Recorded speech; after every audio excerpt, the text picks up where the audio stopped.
le temps passe et il nous reste un petit quart d'heure pour aller au bout de cette table ronde. Il y a quelques questions, certaines qu'on a déjà traitées, qui ont été posées par des participants de la salle. Moi, j'ai envie, avant d'aller vers la conclusion, de savoir un peu, on est assez optimiste en général dans la période actuelle, mais bon, ça bouge beaucoup, ça s'agite beaucoup. Est-ce qu'il n'y a pas des grands risques pour que tout bouge, pour que rien ne change ? Et donc, c'était un peu le sens de la question en se demandant si les ambitions affichées actuellement sont à la hauteur des enjeux, mais surtout, est-ce que ces ambitions vont se transformer et quels sont les risques que ça bloque ? Où sont les points de blocage et peut-être par miroir où sont les points de levier, mais ce serait intéressant d'avoir vos avis à vous trois sur... parce que une des craintes qu'on peut avoir, c'est que si on n'utilise pas le momentum politique actuel pour vraiment faire bouger les lignes, on en reprend pour une génération où l'évasion fiscale et l'évitement fiscal deviendra la norme et deviendra, en plus, on sait qu'il y a beaucoup de, entre guillemets, démocratisation de l'évasion fiscale où tous ces intermédiaires qu'on a évoqués essayent d'ouvrir des produits pour des gens moins fortunés que leur clientèle habituelle. Donc, peut-être un tour de table sur ces points de blocage, de risque que tout bouge pour que rien ne change. Christian, tu veux commencer ? Bah, c'est plutôt Pascal qui est au cœur de la négociation qui peut nous dire... Il peut commencer alors, hein, en 2-3 minutes. En 2-3 minutes. Je voudrais juste réagir par rapport à ce qui a été dit. J'entends tout ça, je voudrais néanmoins vous dire, attention, la fiscalité, ce n'est pas une affaire de morale. Ce n'est pas une affaire de morale. Vous avez une loi, et les gens, ils appliquent la loi. Si vous avez des déductions pour aide ménagère ou des déductions pour intérêt, vous n'allez pas vous dire, je ne vais pas maximiser. Vous devez maximiser. Et c'est au législateur de bien faire la loi. Aujourd'hui, il y a des directeurs... Vous devez optimiser. Il n'y a aucune raison que vous payiez. Ça s'appelle même de la concussion. Vous payez plus d'impôts que ce qu'on doit. Et c'est pénalement répréhensible. Vous voyez ? Sachez-le. Si votre inspecteur des impôts vous abîme. C'est des dons qui sont déduits. Non, mais ensuite. je rigole là. Mais ce que je veux dire, c'est que, attention au discours moralisateur. Vous devez des impôts, vous payez vos impôts. Alors, bien sûr, il y a une zone grise. Il y a une zone grise. La zone grise... Elle est sur, c'est légal, mais ça pourrait une palette, ça dépend un peu de l'interprétation. Est-ce que je pousse ? Et ce que l'on constate au cours des 20 dernières années, c'est qu'un certain nombre de groupes ont poussé, et ont poussé beaucoup trop loin. Et donc là, il y a sans doute un aspect de responsabilité. Il y a un aspect de responsabilité sociale des groupes. Mais attention à ne pas tomber dans le discours moralisateur. Après tout, on aurait une double appartenance. J'appartiens à mon groupe, mais j'appartiens à mon pays, et donc je dois vérifier que... Non, enfin, il y a la loi, il faut appliquer toute la loi. Il faut que les lois soient faites intelligemment, qu'il y ait moins d'exemptions. Enfin, que vos parlementaires, que nos parlementaires cessent de prévoir des exemptions ici, des exemptions là, des trucs subtils et autres. Voilà. Non, je pense que c'est important de faire le point. Alors maintenant, est-ce qu'on a un momentum ? Oui. Ah, je peux être bref. Non, mais on l'a aujourd'hui. On ne l'a pas pour des raisons absurdes. On l'a pour des raisons dramatiques. On est dans la pire crise qu'on ait tous connue. Et dans cette crise-là, in fine, vous avez le politique qui dit « je ne peux pas faire face ». Je ne peux pas politiquement faire face au fait d'augmenter. La TVA a augmenté dans 25 des 33 États membres de l'OCDE qui ont une TVA. Les États-Unis n'ont pas de TVA. Tous les autres en ont. Elle augmente dans 25. Et en même temps, vous avez les grands groupes multinationaux qui auraient un taux effectif d'imposition 5 à 6 fois inférieur au taux nominal d'imposition. C'est juste pas possible. Donc, on a un momentum et on a par ailleurs une économie qui se mondialise avec les pays émergents et autres qui rentrent dans le débat et qui font que les choses sont affreusement compliquées, mais vous avez un G20 qui envoie des messages qui sont sans ambiguïté sur le volet évasion fiscale, c'est le BEPS, et sur le volet fraude fiscale, c'est ce dont on n'a pas parlé, mais dont vous avez parlé ce matin sur l'échange automatique de renseignements. Donc, est-ce que c'est en train de bouger ? Oui. Est-ce que ça va bouger ? Oui. Est-ce qu'on ira aussi loin qu'on le souhaiterait ? Peut-être pas. Mais aujourd'hui, je ne vois pas d'obstacle majeur à ça. D'accord. Donc, pas de risque de blocage, a priori. A priori. Non, mais vous pouvez, on peut toujours, enfin, on peut rigoler. Non, mais parce qu'on parlait de, mais on parlait de la souveraineté des États tout à l'heure, qui peut être un blocage parce que la souveraineté des États, elle n'a pas empêché la conclusion de conventions fiscales, elle n'a pas empêché la mise en place d'un système de fiscalité internationale. Je ne dis pas que c'est facile, je dis que ça va être très compliqué, mais qu'on peut avancer, qu'il y a une convergence et que même des pays comme l'Irlande ou les Pays-Bas disent, on va être obligé de changer, on va mettre fin à certains régimes. Donc on est en train de bouger. Alors c'est beaucoup plus confortable de se dire non, rien ne bougera jamais, tout est pourri. Mais je ne crois pas que ce soit le mais bon sur la question de la souveraineté, parce que c'est souvent avancé justement pour justifier de certaines dispositions, mais on est en même temps, c'est assez contradictoire avec le fait que, par exemple, au niveau européen, on a délégué un certain nombre de pouvoirs importants à une instance supranationale, à des instances supranationales. Aucun en matière de fiscalité. Ce qui est très intéressant, dans l'Union européenne, vous avez rien. On a évoqué ça, on a évoqué ces questions-là. Donc on a à la fois abandonné de la souveraineté, et la question des paradis fiscaux est aussi une question de souveraineté par rapport aux États qui en sont les victimes.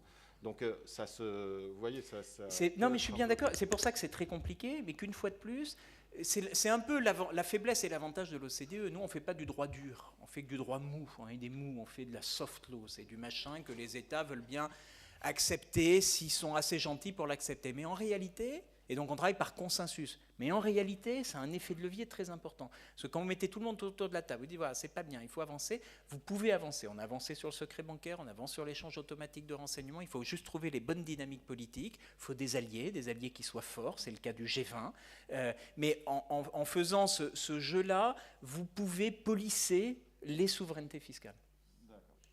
Christian ? Oui, en 2009...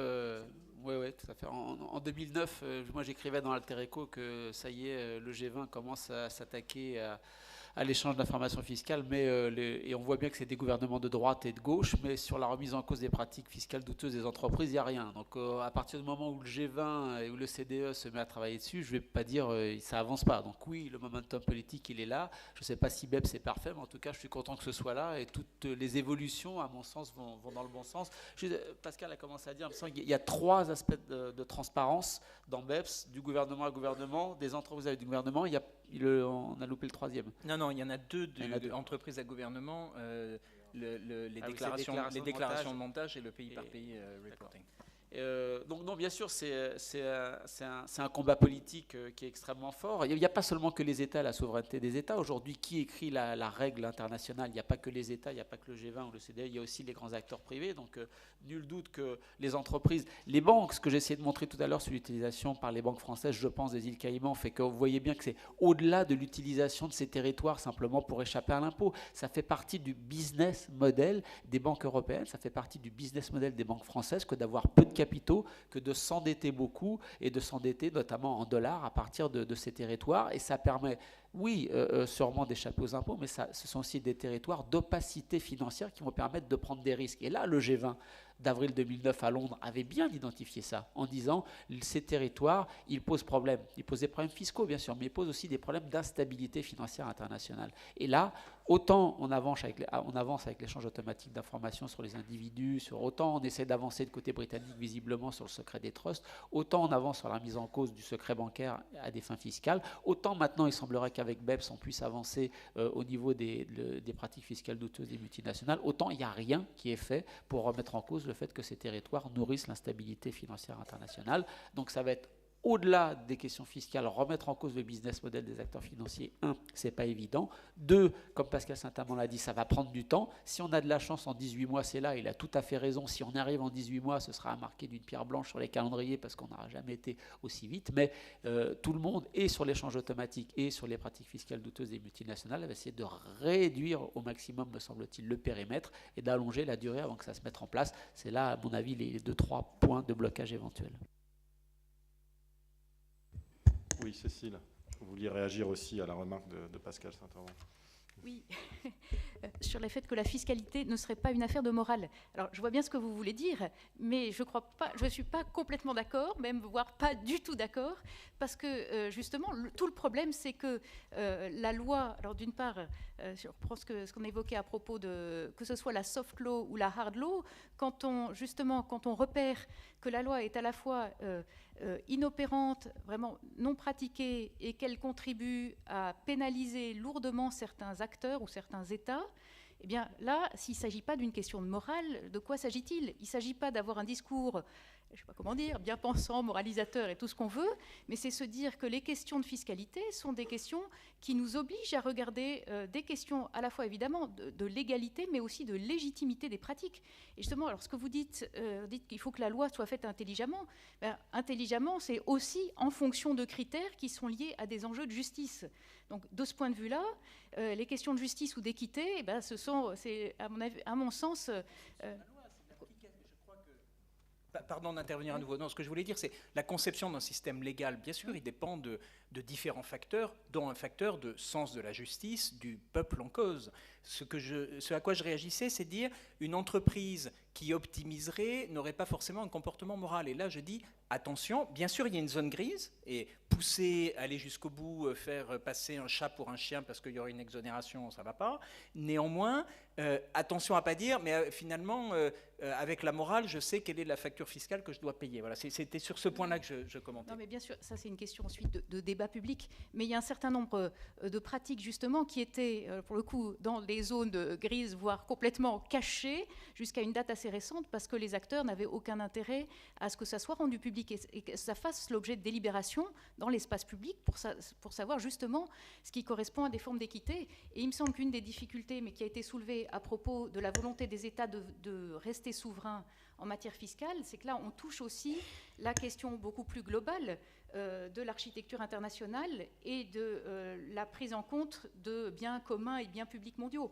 Et là, je rejoins ce que Christian évoquait à propos du changement des business models pour les acteurs financiers. Il me semble que ce qui est aussi en cause derrière toutes ces pratiques, c'est quand même une représentation de notre modèle économique mondialisé, financiarisé à outrance, qui a des effets délétères par rapport à l'avenir de la planète. Et donc, le changement des business models, il est à tous les niveaux. Et là, on peut penser que de jouer sur les aspects fiscaux et les aspects financiers est une manière de repenser la contribution des entreprises à cette préservation des biens communs mondiaux.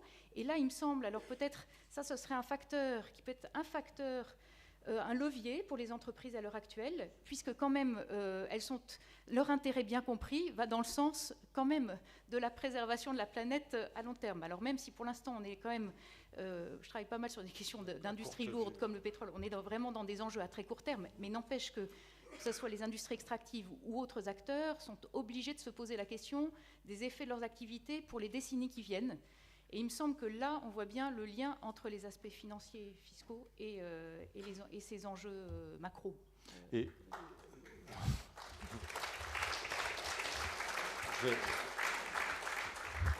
Et sur ce, justement, c'est alors à la fois le levier et le blocage, parce que en même temps, c'est des entreprises. On a vu les réponses que faisaient certains dirigeants dans ces auditions en Grande-Bretagne ou aux États-Unis, de dire mais la loi est mal faite. Mais en même temps, on voit bien un lobbying important de ces entreprises sur les négociations internationales pour empêcher que ces lois bougent. Donc comment on peut... Est-ce que ça peut mettre en péril tout l'espoir qu'on peut avoir en ce moment sur l'évolution de la situation ? C'est une grande question évidemment, et là je pense que les entreprises sont en cause, mais aussi les pouvoirs publics, et là on touche les défaillances à l'heure actuelle, que ce soit des négociations sur le climat ou sur un certain nombre de sujets.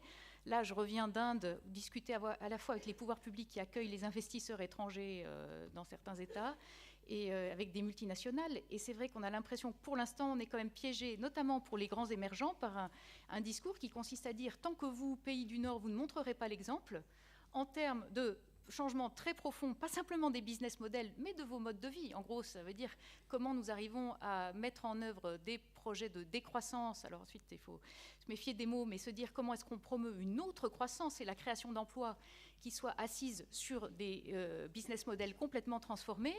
Et alors, d'un pays comme l'Inde, les pouvoirs publics vous disent, mais en gros, vous n'êtes pas crédible pour l'instant, et comment voulez-vous que nous n'ayons pas, pour l'instant, à l'esprit, l'impératif de faire accéder la classe moyenne indienne, par exemple, à des voitures individuelles ou autres.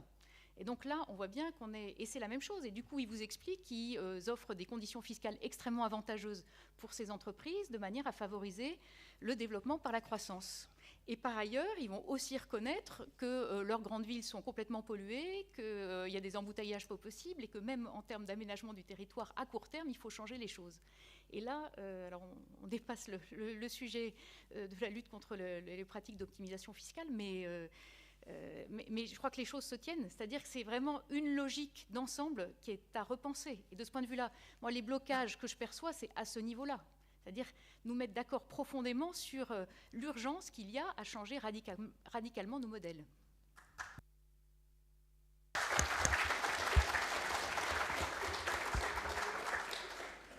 Merci. Alors, j'ai passé une question écrite qui est venue de la salle à Qui Christian. profite au final de l'évasion fiscale? Est-ce que c'est l'actionnaire, le consommateur final avec des prix moindres, ou bien c'est une répartition entre les deux? Je ne sais pas si la personne qui a posé la question a essayé d'acheter un produit Apple, par exemple. Je n'ai pas l'impression que ce soit particulièrement bon marché. Donc je crois que le consommateur ne profite pas forcément de ce type d'activité. L'actionnaire, oui, quoique lorsque vous entendez George Soros dire moi j'en ai marre d'investir dans des sociétés que je peux retrouver le lendemain matin, où on dit George Soros est actionnaire de cette société qui se fait prendre la main dans le sac de pratiques fiscales un peu douteuses, il y a peut-être une réflexion aussi à avoir du côté des investisseurs, donc des actionnaires, qui, de ce côté-là aussi, peuvent aussi vouloir remettre en cause ces pratiques fiscales douteuses. Donc je crois que c'est plutôt l'actionnaire et le dirigeant, bien sûr, et le directeur fiscal, si on en croit les informations de tout à l'heure. Alors peut-être deux autres, un petit mot de conclusion avant de passer la main à nos parlementaires qui vont venir justement dire un peu ce qu'ils font et ce qu'ils veulent faire après nous. Ça tombe bien, je crois que ça va dépendre de la dimension politique. On ne peut changer les choses que lorsqu'il y a une volonté politique. Et donc il appartient aux politiques de prendre leurs responsabilités. Ça vaut pour tous les États du monde. Donc la France comme les autres. Donc il y a une dimension politique majeure dans tout ça. Je crois qu'il y a une autre dimension, c'est peut-être cynique de le dire, mais j'aimerais renchérir sur ce que vient de dire Christian. Il y a une dimension actionnaire, en fait. Les actionnaires ont, dans la société actuelle, un pouvoir très très grand. Mais finalement, aujourd'hui, on a quelques agences de notation qui commencent à nous contacter en disant, mais finalement, quel est l'impact de BEPS et ils ne le voient pas nécessairement négativement, en se disant il y a un certain nombre de groupes qu'on a qui sont peut-être en risque fiscal important, et ce risque n'est pas intégré dans la valorisation de l'entreprise. Et je trouve ça très intéressant, parce que ça peut être un levier aussi. Alors voilà, de façon cynique, je dirais les politiques et les actionnaires. Mais de façon moins cynique, les ONG ont joué un rôle clé dans la popularisation de ces sujets, pour faire comprendre depuis les 20 dernières années que frauder le fisc, c'est grave, que c'est pas juste... Vous savez, c'était un peu comme les fumeurs il y a 30 ans. On avait honte de ne pas être fumeur. Il y a 20 ans ou il y a même 10 ans, c'est presque comme si les gens avaient honte de ne pas être fraudeurs. Dans un dîner mondain, c'était « moi je fais ci, moi j'ai un compte en Suisse, moi je fais ça ». Et aujourd'hui, pour le coup, c'est plus le cas. Et je crois que le rôle des ONG a été absolument clé là-dessus. Donc bravo pour ça. Merci. Benjamin. Christian, on va pas... Je vais juste rappeler qu'il y a le rôle des journalistes aussi. Voilà.